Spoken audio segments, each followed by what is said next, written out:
precarious for this place. This is a strong flyer. She is, and maybe this is some of these regions, so she's able to still come out here, show off how good of a flyer she is, fly out here on the lawn, and I'll see if I can catch her out here as well in this next flight. And she's doing just amazing how on the lawn. Yeah, right. Well, and you know, it's very difficult flights for her, right? This wind goes all through her wings, carries her off in all kinds of funky directions. But now, it looks like she dropped a little piece there. These guys are super amazing because they are known raptors in North America to hunt in groups. So they're social species, which is weird. Because most raptors hunt solo out in the wild, only come together for breeding season. Whereas more here would out in the wild go with their brother and flocks of anywhere between 2 to 7 birds, hanging out, hunting together, migrating together. And then when they're out there hunting, you typically have, because this is a matriarchal society, someone like some of these older, bigger females and all the older hawks perched up nice and high. Just like she was on my glove, although maybe on something more like a saguaro cactus, waiting for a younger hawk, like her younger brother here, to trounce around in the underbrush, scare off any potential prey items. So as soon as they see movement, they dive right in, catch those prey items, have lots of fun eating together.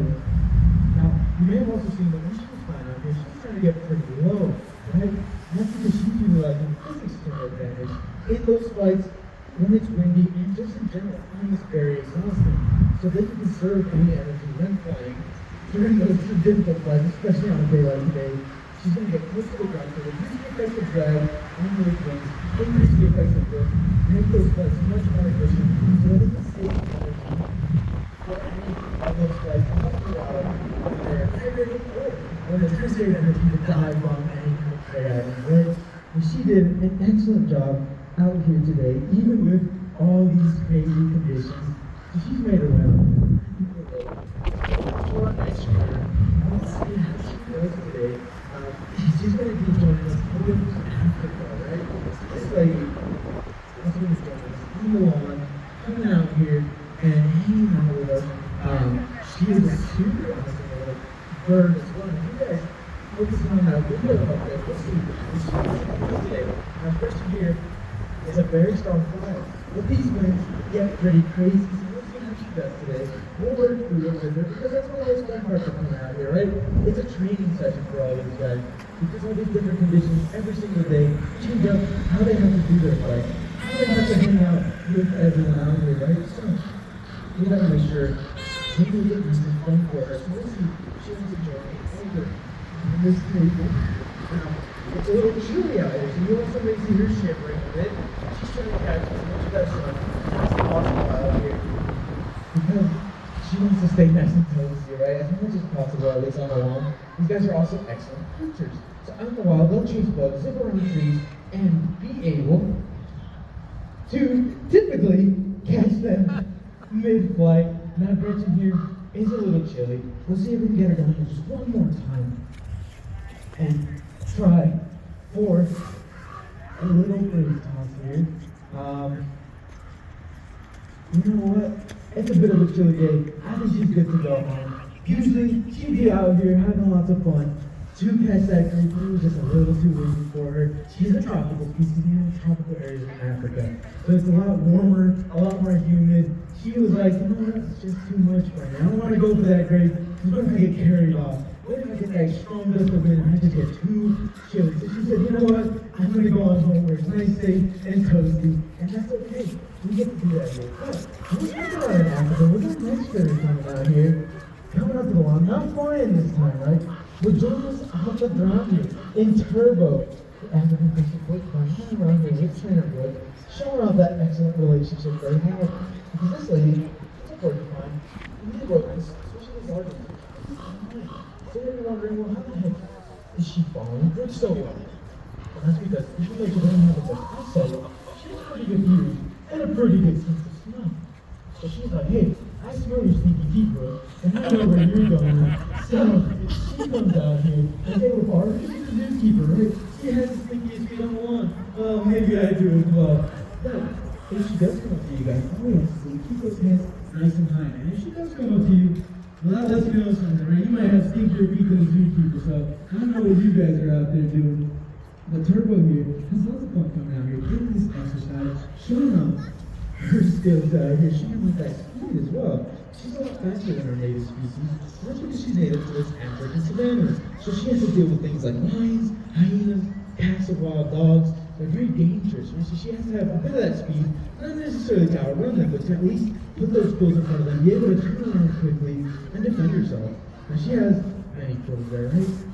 You guys may not know that she has so many, but she has 30,000 on her right there.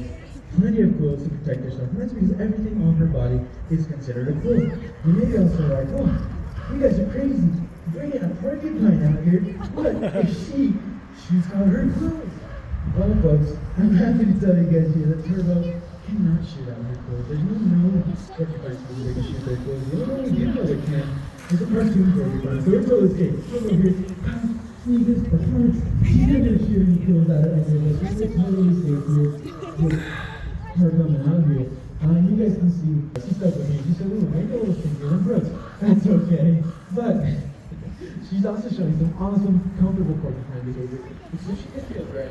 What she'll do in the wild and here is lift that crest nice and high like a big mohawk, flare those quills, rattle those teeth, even rattle those, or chatter those teeth and rattle those quills. You can also sign to incredible spring crest. That way you don't want to mess with her, right? But she did an awesome job.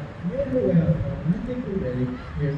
So I can do our answer today. It's going to bring us all the way back to North America. And more specifically, 2/3 of the release here, and she is a native species, a very common one at that. And girly here, our common rifle, hanging around here with camera brother, strutting her stuff. She's an awesome lady. She's actually an old lady as well. You may not be able to tell, but this guy's in the wild. This is about 3 or 4 years old. Well, girly here is almost 14 years old. She's quite the old lady. She's strutting her stuff. With milk issues out here on the lawn. Which is awesome. Some of the fun training we get to do here with Girly and with our critters. And also, there's awesome free following. And Girly here used to actually live on exhibit with our other activities for several years. She's one of our very first rescues at the park. When we got the chance to rescue some of our younger guys out there, they didn't get along with it. They started fighting over food. It just wasn't a fun time. But we saw the excellent relationship she had with the keepers. We thought she'd make it perfect for the art department over here, the program department. She came to join us. She's been having lots of fun. We've been having lots of fun hanging out with her. You guys also get to see some of the natural behaviors, right? Girly is a wild lady. She kind of works for issues.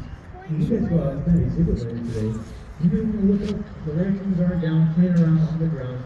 They may be up in a nice tree, hanging out, taking naps, or playing up there as well. You can see she's fine with no issues. That tree. Did you guys ever see what's on that tree? Now face first.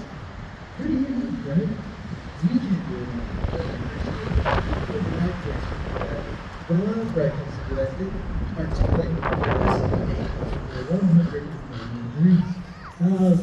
Quickly turn around on that tree, come down face first, and still be completely stable with no issues. I think we can also agree that Girly is really cute, right? I mean, a lot of people thought that was really. All of our raccoons here are rescues. People have these pets. They didn't know they're so cute. They think they're beautiful. And then they found out that these guys make terrible pets, just like all wildlife. Right? The first thing you guys have message today is that if you care, leave it there. Leave animals out in the wild, where they'll do their best, be able to work on those natural behaviors and take part in their ecosystems. Now, we've got to show off a lot of fun training, a lot of natural behaviors. We also get to do a lot of cooperative care here, where we work in behaviors that allow her to partake in her own medical care. Things like voluntary nail trims, where she'll offer her claws and we'll be able to trim them. Or voluntary injections, where she'll lean her own hip into the needle, partaking in that care, making it much less stressful for her. One of the most fun behaviors we have to work on is a go home. Treat her and say, hey, I have no more food. And Girly said, well, no more food. No more Girly. I'm out of here. She's gone onto that stage. But looks like something wasn't open today, and that's okay. We'll try to help out Miss Girly here with this final little bit here. Now she made her way out home, walked up those stairs with no issues, and she said, what the heck? My door wasn't open. Oh, now it is. and she can go all the way home. Closing that door right behind her with no issues, having lots of fun. Now guys, that was our last animal for this show today. Thank you guys for braving the weather on these windy conditions, hanging out with us for the DC Wild Show. Thank you guys. If you guys have any questions, I'll be hanging out in the lawn here for a bit. Otherwise, remember that at 4 o'clock, we have that final bridge chat over by the Grizzlies visit. You guys were an amazing audience. Thank you for hanging out today. Hope you guys all have a wonderful day.